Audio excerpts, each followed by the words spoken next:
अब 10 नंबर जो है वो है 10 नंबर एक क्लीन स्लेट के साथ है, कार्मिक नंबर, बट वो फिर भी क्लीन स्लेट के साथ आता है, तो उसको इस जन्म में अपने नए कर्मास बनाने हैं। तो पिछला उसका सारा चुकता हो चुका है, बट स्टिल वो एक कार्मिक नंबर में ही उसको काउंट किया जाता है।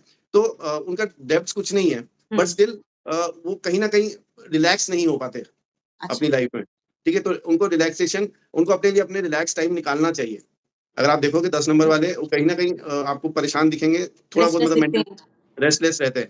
ठीक है, तो उनको अपने रिलैक्स जरूर करना, बस उनका एक ही चीज है जिससे वो अपने इस कार्मिक बंधन को काट सकते हैं। अच्छा, तो मतलब रिलैक्स करें, बस एक इतनी सी ही बात करनी होती है उन्हें, जी ये जी जी, कार्मिक बंधन बिल्कुल, काटने के लिए सिर्फ बहुत सिर्फ 10 नंबर के लिए। हाँ, नेक्स्ट हाँ, नंबर तो हमारा 13 हुआ ना? 13, ठीक है।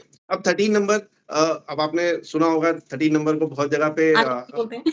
अनलकी नंबर माना जाता है, उसका फ्लोर नहीं होता, इस नंबर का फ्लैट नहीं होता। हाँ। तो 13 नंबर को माना जाता है, जबकि अगर आप नंबर्स देखोगे 13 के अंदर 1 एंड 3, हाँ। सूर्य और बृहस्पति, गुरु, ठीक है, इतने पावरफुल नंबर्स हैं, और उनके दोनों से मिलन से बन क्या रहा है, राहु, नंबर 4। ठीक है, तो अब क्या होता है कि पिछले जन्म में राहु के लिए, मतलब 13 नंबर वालों के लिए बोला जाता है कि पिछले जन्म में इनका जो रहता है अब्यूज ऑफ क्रिएटिव एनर्जी।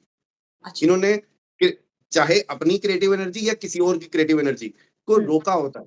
अच्छा। मतलब मान लीजिए कि मैं 13 नंबर, मैंने पिछले जन्म में किसी की क्रिएटिव एनर्जी बहुत अच्छी थी, मैंने उसको ऊपर आने ही नहीं दिया, या मैंने उसकी बात को पब्लिकली सामने आने ही नहीं दिया, तो उसकी क्रिएटिव एनर्जी को मैंने अब्यूज किया।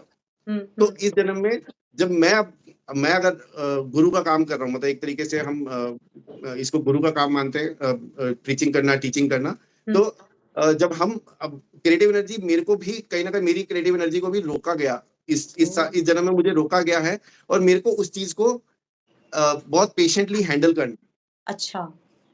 तो ये मेरा तो 13 नंबर वालों के लिए, मैं खुद 13 नंबर वाला हूँ, तो इसके लिए मैं अच्छा। इस चीज को जी, क्या जी, बात मैं है! क्या बात है! तो मतलब आप इस दर्द को अच्छा बेहतरीन तरीके से समझते हैं। बेहतरीन, जी, जी, जी। जी। तो आपके ऊपर 13, देखिए 4 नंबर को अपने ऊपर कंट्रोल पसंद नहीं होता, हाँ, ठीक है? कि कोई हाँ। मुझे कंट्रोल करे, ठीक? तो इस वजह से, बट मैं अगर मैं 22 से 4 होता, तो मेरे लिए ये चीज़ मैटर नहीं करती, ठीक है? बट मैं 13 से 4 हूँ, तो मुझे ये पता है कि मेरे ऊपर अगर कोई कंट्रोल कर रहा है, तो वो मैं अपने पिछले जन्म का ऋण उतार रहा हूँ। तो मुझे उस चीज़ को बहुत पेशेंटली, बहुत कामली हैंडल करना है कि ओके, लेट इट बी।